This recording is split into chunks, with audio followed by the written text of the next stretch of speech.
민수기 9장 1절에서 14절 말씀 함께 봉독하겠습니다. 시작. 애굽 땅에서 나온 다음 해 첫째 달에 여호와께서 시내 광야에서 모세에게 말씀하여 이르시되 이스라엘 자손에게 유월절을 그 정한 기일에 지키게 하라. 그 정한 기일 곧 이달 14째 날 해 질 때에 너희는 그것을 지키되 그 모든 율례와 그 모든 규례대로 지킬지니라.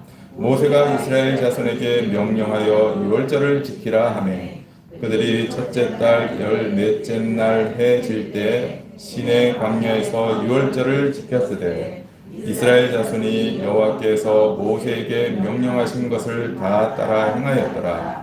그때 사람의 시체로 말미암아 부정하게 되어서 유월절을 지킬 수 없는 사람들이 있었는데 그들이 그날에 모세와 아론 앞에 이르러 그에게 이르되 우리가 사람의 시체로 말미암아 부정하게 되었거니와 우리를 금지하여 이스라엘 자손과 함께 정한 기일에 여호와께 헌물을 드리지 못하게 하심은 어찌함이니까. 모세가 그들에게 이르되 기다리라. 여호와께서 너희에게 대하여 어떻게 명령하시는지 내가 들으리라.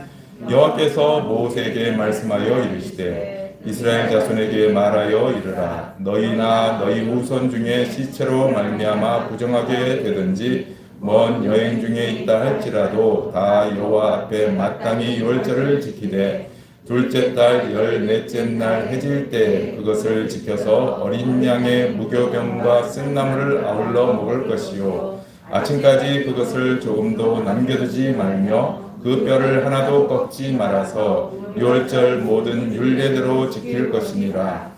그러나 사람이 정결하기도 하고 여행 중에도 있지 아니하면서 유월절을 지키지 아니하는 자는 그 백성 중에서 끊어지리니 이런 사람은 그 정한 기일에 여호와께 헌물을 드리지 아니하였은즉 그의 죄를 감당할지며 만일 타국인이 너희 중에 거류하여 여호와 앞에 유월절을 지키고자 하면 유월절 율례대로 그 규례를 따라 행할지니 거류민에게나 본토인에게나 그 율례는 동일할 것이니라. 아멘. 자, 이스라엘 백성들이 이제 정말 가나안을 향해서 행진, 군대로서 행진을 이제 해야 될 시점이 왔습니다. 준비는 다 됐어요. 다 준비됐어요. 하나님의 군대로 싸움에 나갈 만한 숫자들을 다 세웠고, 군인 숫자를 세웠고, 진영을 갖추었고, 이제 무엇을 위한 싸움을 싸울 것인지, 또 어떻게 싸울 것인지 하는 것도 다 이제 준비됐습니다. 이제 출발을 하면 돼요. 출발하면 되는 것입니다. 지금까지가 준비 단계였다면 이제부터는 이제 실제로 행진하는 단계로 접어드는 거예요. 그런데 하나님께서는 그 출발에 앞서서 이것만은 꼭 해야 된다라고 하시면서 명령하신 것이 있습니다. 그게 뭡니까? 오늘 본문인데 뭐예요? 유월절을 지키라라는 것이에요. 유월절을 지키라. 유월절을 반드시 지키라라는 것입니다. 하나님께서 유월절을 지키라라고 명령하시는 그 이유에 대해서 우리가 살펴봐야 될 것입니다.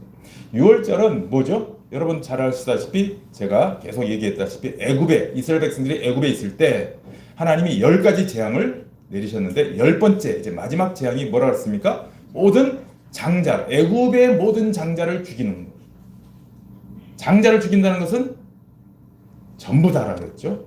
장자는 대표라고 했습니다. 그런데 이스라엘 백성들도 애굽에 있었기 때문에 다 죽어야 돼요.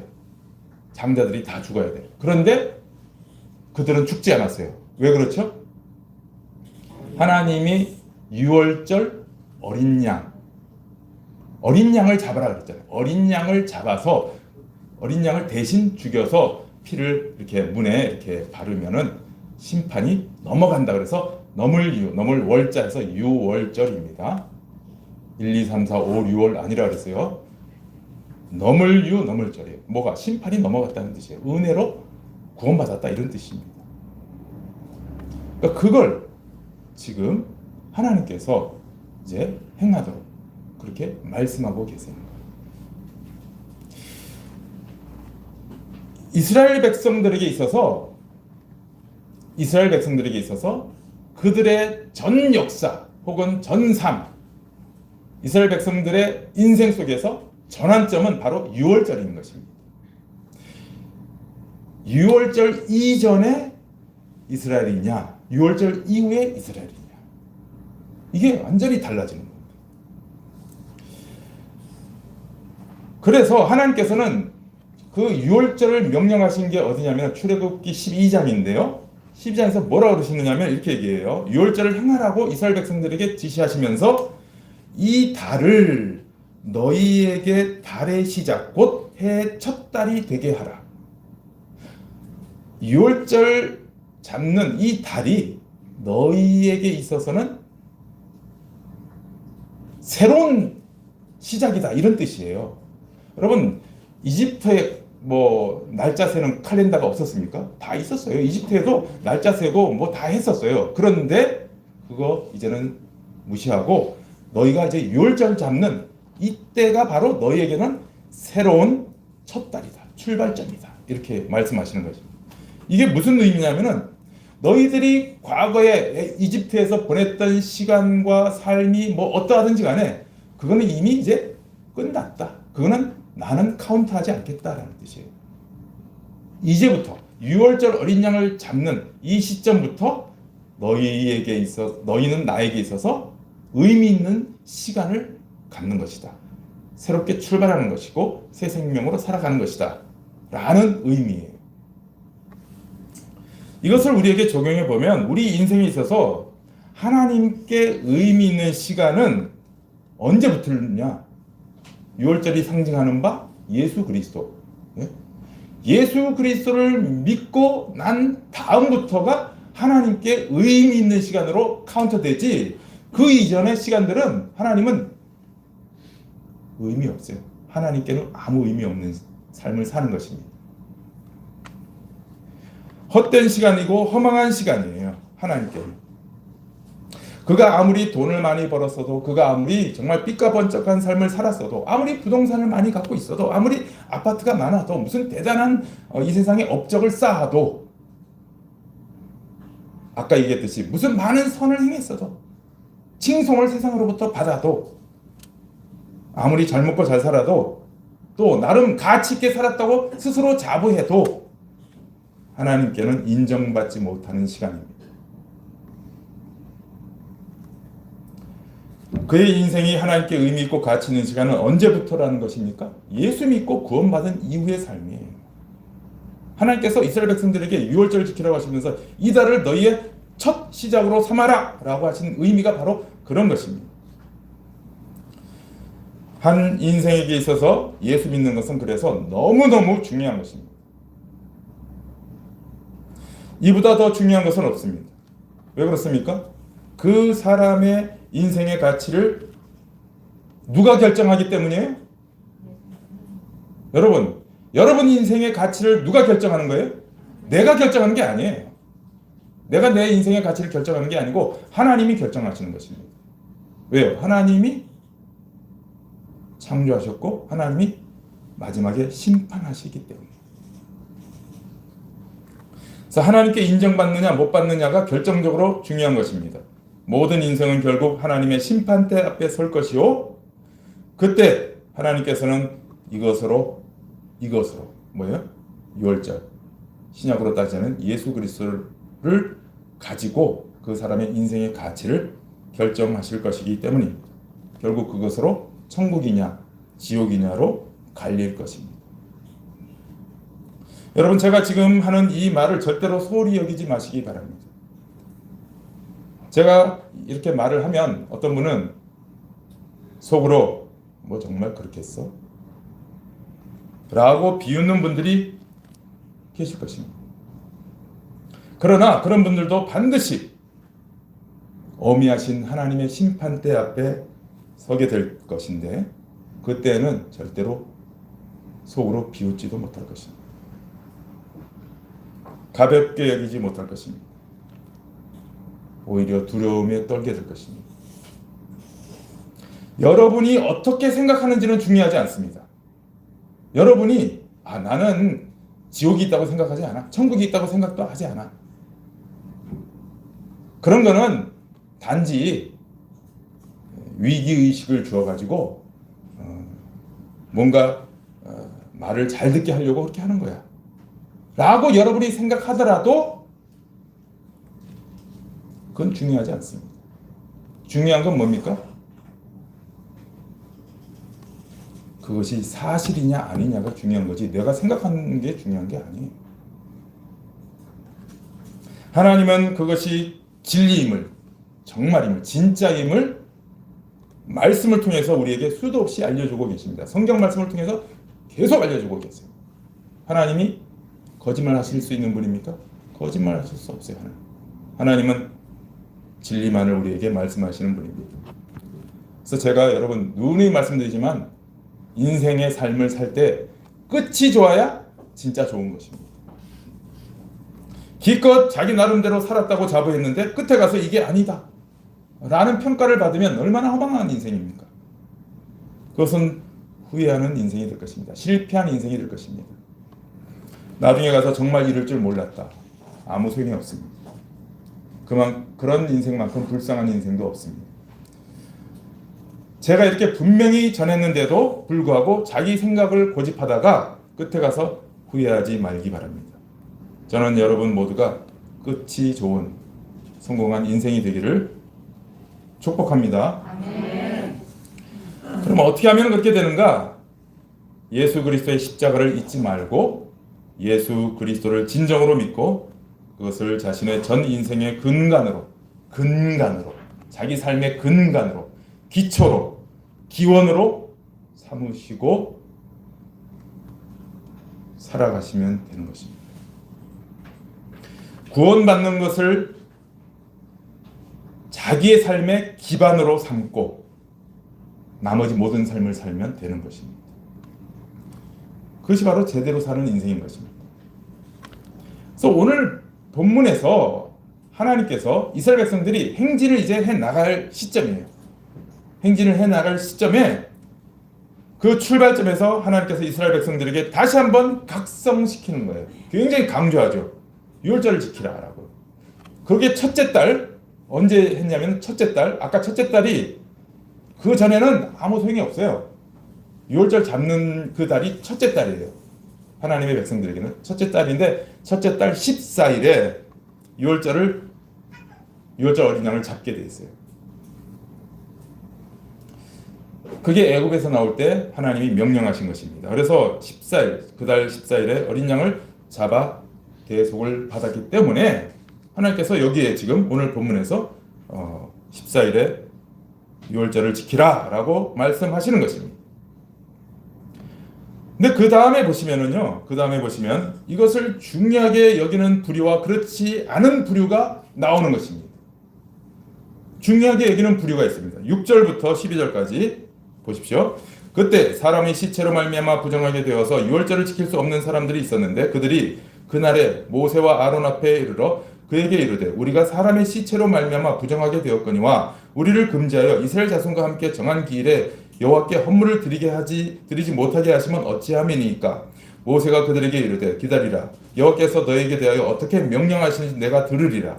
여호와께서 모세에게 말씀하여 이르시되 이스라엘 자손에게 말하여 이르라. 너희나 너희 후손 중에 시체로 말미암아 부정하게 되든지 먼 여행 중에 있다 할지라도 다 여호와 앞에 마땅히 유월절을 지키되 둘째 달 14째 날 해 질 때에 그것을 지켜서 어린 양의 무교병과 쓴 나물을 아울러 먹을 것이요 아침까지 그것을 조금도 남겨두지 말며 그 뼈를 하나도 꺾지 말아서 유월절 모든 율례대로 지킬 것이니라. 피치 못하게 유월절을 못 지키는 사람들이 있어요. 첫째 달에 부모님이 돌아가셔서 어쩔 수 없이 장사 지내느라고 시체를 만질 수밖에 없었다. 하나님은 이제 시체 만지는 것에 대해서 부정하다 그렇게 규정을 하셨어요. 그래서 부정한 자는 참여하지 못한다. 그러니까 이것 때문에 참여를 못하는 경우가 있어요. 또 멀리 여행 가느라고 참여를 못하는 수가 있어요. 어떤 피치 못할 일 때문에 이렇게 이제 참여를 못했어요. 여기에 대해서 하나님이 뭐라 그러세요?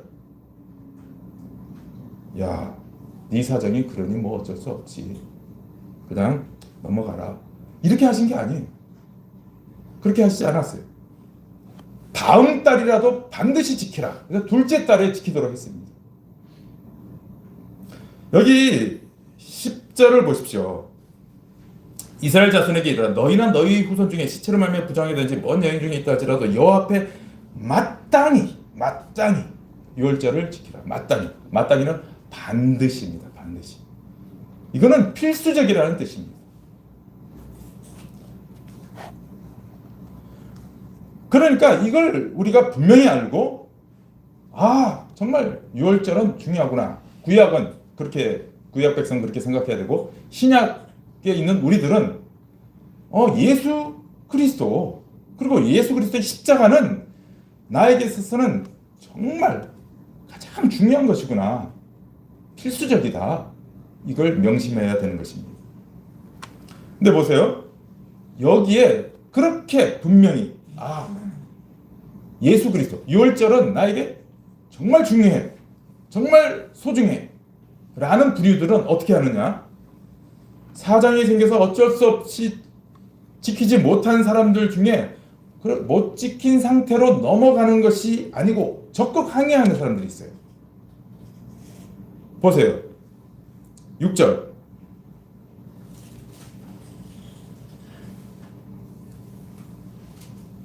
그때 사람의 시체로 말미암아 부정하게 되어서 유월절을 지킬 수 없는 사람들이 있었는데 그들이 그날에 모세와 아론 앞에 이르러 7절 그에게 이르되 우리가 사람의 시체로 말미암아 부정하게 되었거니와 우리를 금지하여 이스라엘 자손과 함께 정한 길에 여호와께 헌물을 드리지 못하게 하시면 어찌함이니까. 적극 항변한다니까요. 항의한다니까요. 아니 그런 일이 생겼다고 어찌 유월절을 못 지키게 하고 하나님께 헌물을 드리지 못하게 합니까? 저는 어찌하든지 유월절을 지켜야 되겠습니다. 이런 자세가 필요하다는 말입니다. 이들은 어떻게 해서 이런 자세를 가지게 되었을까요?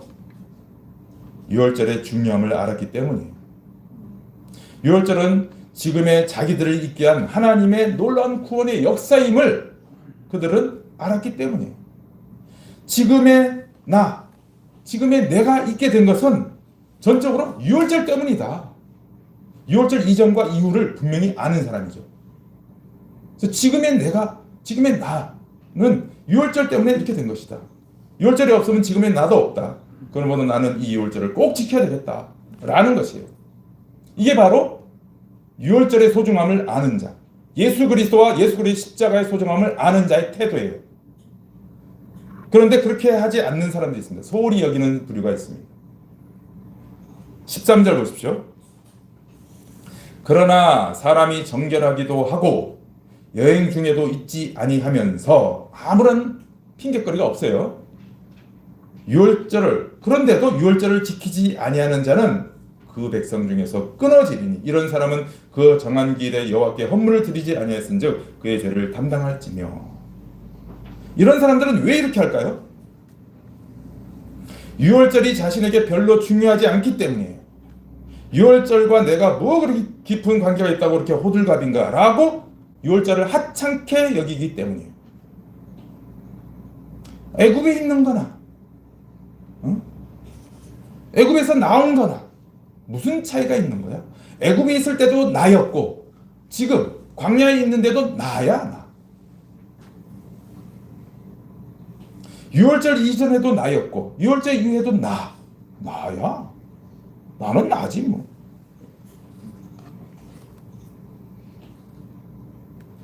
그래서 이런 사람들은 나중에 어떻게 하는 줄 아세요? 조금만 어려운 일이 생겨도요. 광야에서 어려운 일이 생겼을 때 뭐라고 얘기한 줄 아시죠? 어디로 돌아가자? 애굽으로 돌아가자.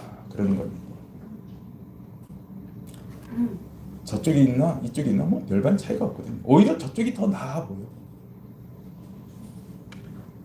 애굽으로 돌아가자. 그때가 더 좋았다. 라는 것입니다.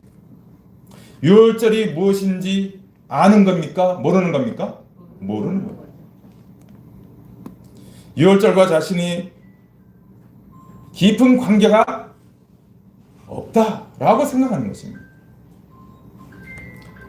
그러면 하나님께서 이런 자들에게는 어떻게 하셔야 되는 것이냐? 보세요. 하나님이 뭐라고 그러세요? 이런 자들은 내 백성이 아니다. 하나님 백성이 아니에요. 그런 자들은 자기의 죄를 자기가 담당할 것이니라. 여러분, 예수를 제대로 믿지 않고 예수와 내가 뭐 그렇게 깊은 관계가 없고 그저 그냥 나는 교회 왜 나오느냐? 어려운 일이 많아서 위로 좀 받고 또 불현듯 올지 모르는 그 불행이나 마가 끼지 않도록 하기 위해서 나오는 경우가 많이 있습니다. 그런 자들은 하나님의 백성이 아니다라는 거예요. 그리고 그런 사람들은 자기 죄를 자기가 담당해야 돼요. 예수 믿는 사람들은 내 죄를 누가 담당해요? 예수가 담당하는 거예요.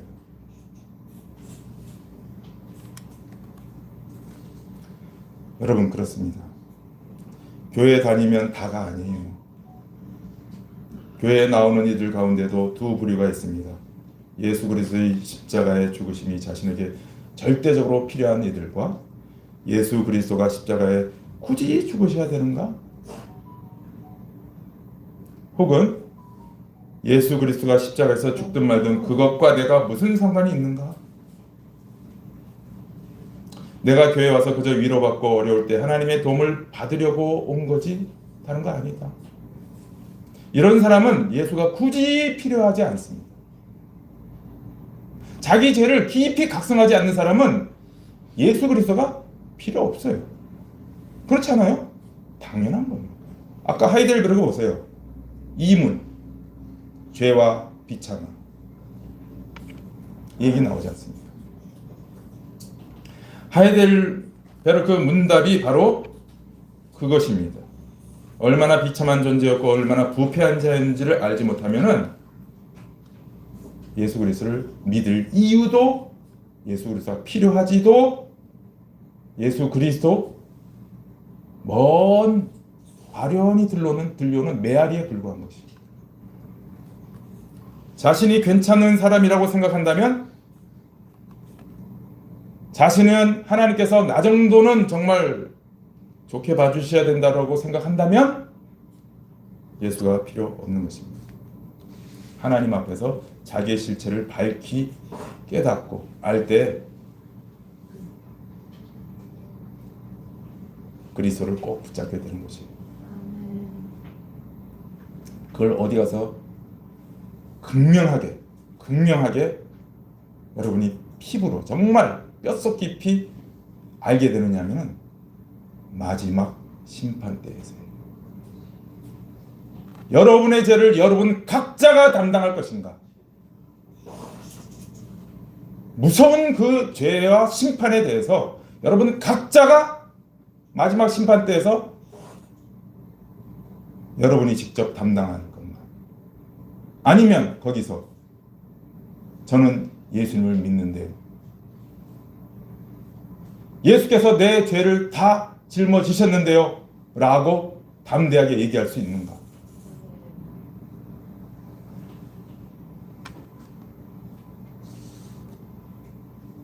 지금부터 예수 그리스도를 꼭 붙잡으시기 바랍니다. 여러분의 존재와 여러분의 신앙과 여러분의 삶의 근원이 예수 그리스도가 되어야 돼요. 그분이 기초가 되어야 되고 예수 그리스도의 십자가가 기원이 되어야 돼요. 여러분의 삶의 기원, 거기가 출발점이 되어야 되는 것입니다. 존 뉴턴이라는 영국 사람이 있었습니다. 11살 때부터 그는 아버지를 따라서 배를 탔어요. 아버지가 배에 아주 뛰어난 선원이었어요. 그래서 아버지를 따라서 배 타고 대서양을 오가며 이렇게 무역을 했습니다. 여러 곳을 다녔습니다. 특히 그는 흑인 노예를 수송하는 노예 무역에 종사를 하게 됐습니다. 나중에 성장해서 이제 그 노예 선을 하나 자기가 선장이 되어서 운영을 하게 됐어요. 근데 여러분, 당시에 수송선, 이 노예 수송선은 위생 상태가 아주 열악합니다. 여러분, 옛날에 그 뿌리라는 영화 봤는지 모르겠는데요, 그거 보면은요, 그냥 탕탕이 그냥 이렇게 뉘어놨어요. 노예. 그리고 쇠사슬로 다 묶어놨어요. 꼼짝도 못해요. 바로 옆에 붙어있어요.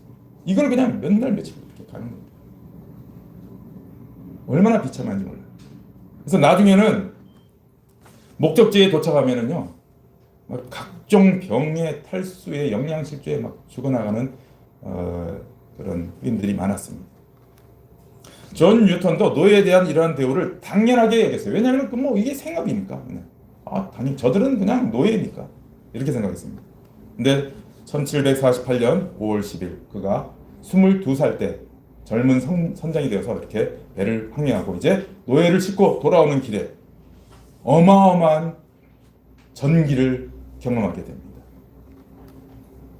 선장이 된 그가 노예들을 태우고 돌아오는 중에 폭풍우를 만나게 된 것입니다. 극심한 폭우가 몰아치고 바람이 불고 파도가 막 집채만하게 일리고 그냥 그러니까 이 노예선이 금방 뒤집어질 것 같아요. 이제는 다른 방법이 없어요. 그가 그냥 기둥을 붙들고 외칩니다. 살려주세요, 하나님. 극심한 두려움 가운데 그가 하나님께 기도를 드리게 됩니다. 모친이 독실한 기독교 신자였어도 이전까지는 마음에 우러난 기도를 한 적이 없던 이 존 뉴턴입니다. 근데 그날 그렇게 하나님밖에는 뭐 방법이 없어요. 그렇게 기도했는데 정말 하나님이 기도를 들으셔서 이제 무사히 오게 됐습니다. 도착하게 됐습니다. 그는 이 날을 자신의 제2의 탄생일로 여겼습니다. 다시 살아나게 된 거죠. 그 후 6년간 무역선을 계속 했는데 그러나 노예에 대한 처우를 아주 굉장히 비약적으로 발전을 시켰어요.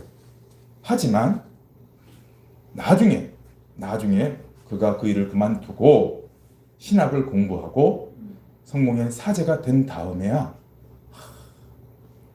깊이 깨닫게 됐어요. 자신이 하나님 앞에서 얼마나 큰 죄인인지, 자기가 무슨 짓을 했는지 그때야 비로소 알게 됐어요. 그 당시 그 날에는 큰 충격을 받았고 전환이 되는 시점이었지만 그게 무슨 의미인지 몰랐어요. 그런데 하나님의 말씀을 보며 드디어 알게 된 것이 자기가 하나님 앞에 무지무지하게 큰 죄인이고 감당할 수 없는 심판 앞에 놓여 있다는 사실을 알게 되었습니다. 그래서 자신을 구원해 준 하나님 은혜에 감격하여서 지은 찬송과 가사가 Amazing Grace 305장 찬송, 나 같은 죄인 살리신 것입니다. 자신의 모든 죄악과 잘못된 삶을 예수 그리스도의 십자가로 용서해 주신 하나님의 은혜에 감사하는 내용을 거기는 담고 있습니다. 이 곡은 인류 역사상 가장 많이 불리는 곡이 되었습니다. 여러분, 여러분의 삶에 과연 예수 그리스도는 어떤 분입니까? 여러분에게 예수 그리스도께서 지신 십자가는 어떤 위치에 있는 것입니까? 이런 경험이 없어서 나는 긴가민가하다, 이렇게 말하시는 분들이 많습니다. 나는 그런 경험이 없어서 뭐 긴가민가해. 그러나 그렇지 않습니다. 물론 경험이 중요합니다. 그러나 그것이 절대적이지 않습니다. 경험이 절대적이지 않아요. 예수님의 놀라운 이적을 경험하고도 예수님을 떠난 사람은 얼마든지 많습니다. 성경을 보십시오. 경험보다 중요한 것이 믿음입니다. 아멘. 여러분, 믿음을 가지시기 바랍니다. 아멘. 아주 겨자씨만한 믿음, 그 조그만 믿음, 그 믿음으로부터 출발하는 것입니다. 그리고 하나님의 말씀을 조금씩 더 믿어 가시기 바랍니다. 예수 그리스도를 조금씩 더 믿어 가시기 바랍니다.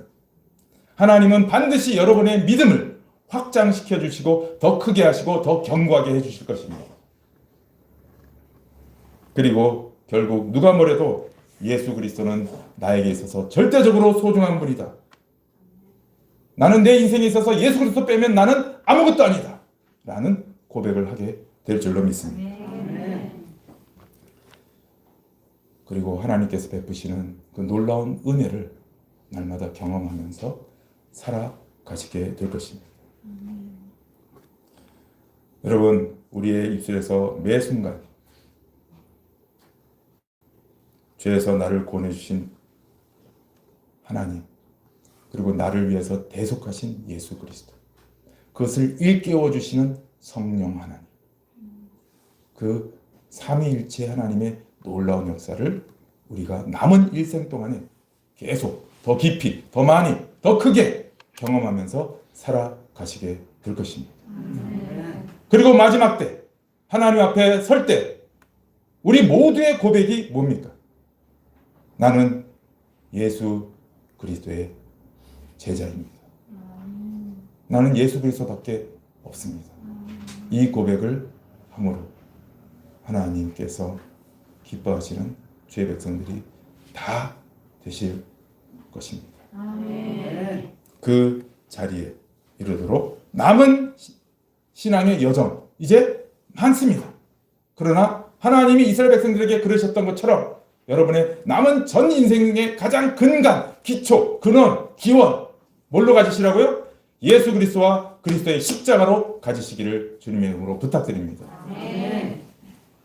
이제 찬송가 305장 부르시고 우리도 결단기도 하도록 하겠습니다.